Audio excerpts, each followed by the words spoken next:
कहानी ममता की है।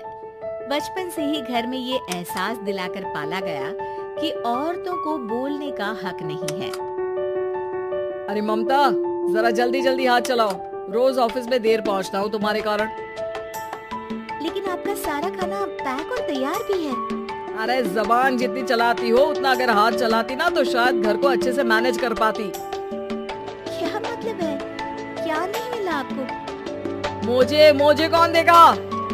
ममता भागकर पति को मोजे देती है। वो हर किसी का ख्याल रखती है, लेकिन उसके घर में रोज का रोना लगा रहता। अरे माँ, आज स्कूल में टीचर ने मुझे फीस के लिए डांटा। माँ, मुझे अच्छा नहीं लगता कि स्कूल में फीस के पैसे के लिए मुझे कोई भी बात सुनाए। अरे पर बेटा, ये तो पापा करते हैं ना, सारा ऑनलाइन। मुझे तो इसकी जानकारी भी नहीं है। हाँ हाँ, बना लो बच्चों के सामने मुझे बुरा। अरे करता तो मैं ही हूँ, माना, लेकिन मुझे कोई सपना थोड़ी ना आएगा कि बच्चों की फीस जमा करनी है। अरे बताओगी तो तुम ही ना। ममता की अब ये आदत में शुमार हो चुका था। वो हमेशा हर बात के लिए खुद को ही दोषी मानती। एक दिन वो पड़ोस की दोस्त से कहती है, समझ नहीं आता यार, मैं इतनी डम कैसे हो सकती हूँ। बात तो सही भी है ना। अब पति बेचारा नौकरी करे, पैसे कमाए, या फिर ये देखे कि बच्चों की फीस का वक्त है। क्या करूँ यार। पता नहीं, मेरे पति तो सारा काम खुद ही करते हैं। वो तो कहते हैं कि तुम थक जाती होगी, सारा दिन घर बाहर बच्चे। तो अच्छा, ऐसे भी पति होते हैं क्या? अरे क्या बात कर रही है? भाई साहब कभी तुझे किसी बात के लिए सुनाते नहीं? किसने कहा नहीं सुनाते?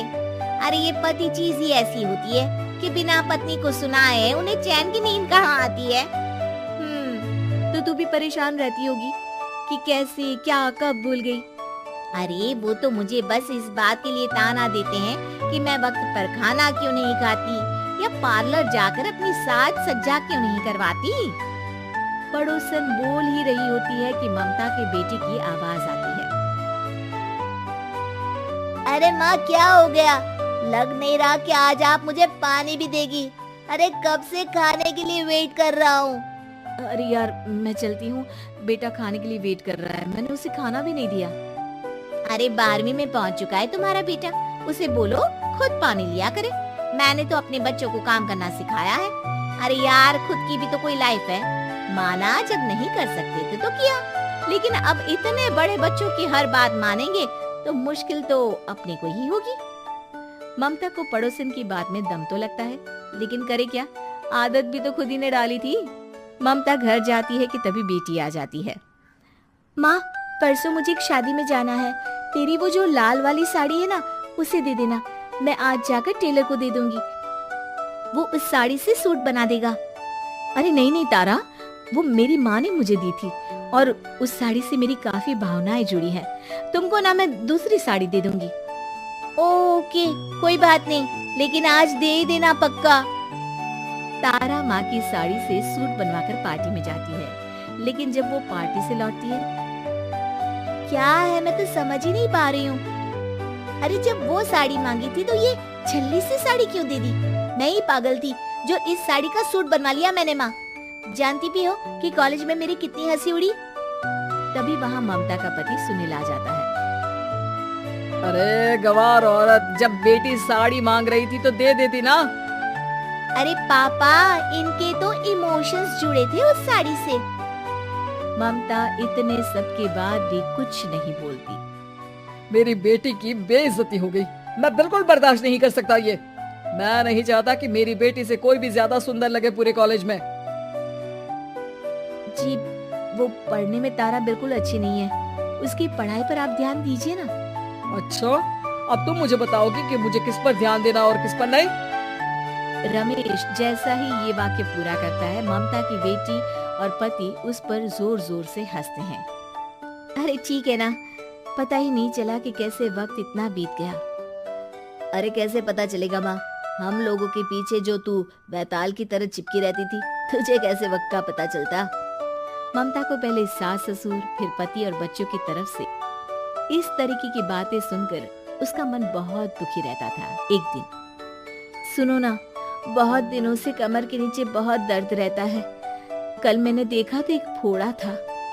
अरे ममता, एक बार अपने पति से बात करो, वो तुम्हारा फोड़ा डॉक्टर को दिखा देंगे।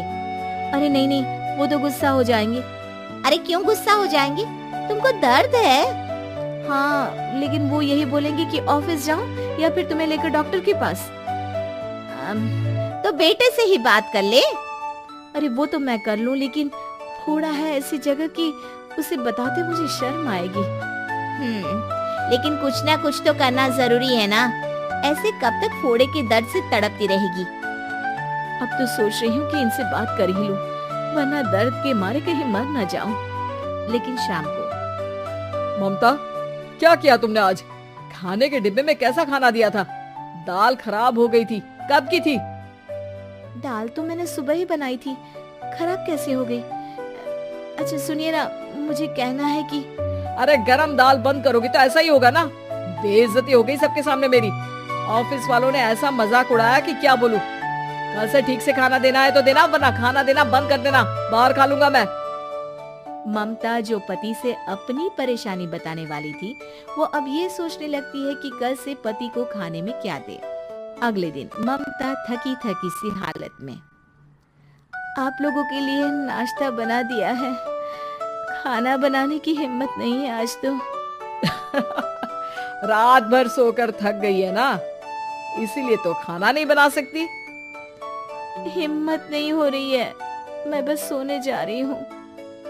बस मैडम को सोने का बोल दो, फिर देखो कैसे सोती रहती है। माँ, फिर वही पराठा सब्जी। अरे हमारे साथ के दोस्त एक से बढ़कर एक नाश्ता खाना लेकर आते हैं, आप तो बस। सभी घर से निकल जाते हैं, लेकिन जब शाम को बेटा घर आता है तो घर में अंधेरा रहता है। बेटा लाइट चलाता है। क्या माँ, तुम्हारा भी जवाब नहीं है बिजली का बिल बचाने के लिए? वो बोल ही रहा होता है कि सामने माँ जमीन पर लेटी मिलती है। वो उसके पास जाता है। अरे माँ, क्या हो गया माँ? तभी वहाँ पड़ोसन आती है। अरे बेटा, तुम्हारी माँ के पैर के पास एक फोड़ा है, जिसके कारण ये लगातार कमजोर होती जा रही थी। मैंने उसे पहले ही कहा था कि घर में बता दो, लेकिन तुम्हारी माँ किसी को तंग करना नहीं चाहती थी। तभी वहाँ डॉक्टर आ जाता है। अरे इनके ऑर्गन में दिक्कत है, कोई बात है जो इनके मन में खटक रही है। अरे नहीं नहीं, इसके मन में कोई बात नहीं है। कोई काम है नहीं ना इसके पास, सारा दिन बस घर में ही रहती है। देखिए, मैं तो ये नहीं जानता, लेकिन हाँ, इनके मन में हमेशा कोई बात रह जाती होगी, इसीलिए उनकी ये हालत है। अगर आप समय से नहीं ले आते तो हो सकता था कि। अरे नहीं नहीं डॉक्टर साहब, हम पूरी कोशिश करेंगे कि वो ठीक हो जाए। हम लोगों ने अपनी ही परेशानी माँ के सामने रखी, लेकिन किसी ने माँ की दिक्कत को जानने की कोशिश तक नहीं की। हाँ, मैंने भी ममता को हमेशा घरेलू जरूरत से ज्यादा काम का नहीं सोचा था। ममता को होश आता है और वो खुद को अपने बेडरूम में देखती है। वो उठने की कोशिश करती है कि माँ, अब आप नहीं उठेंगी, हम लोग है ना, हम लोग आपको पूरी तरह से खुश रखने की। ऐसे ही वीडियोस को देखने के लिए हमारा चैनल सब्सक्राइब करें।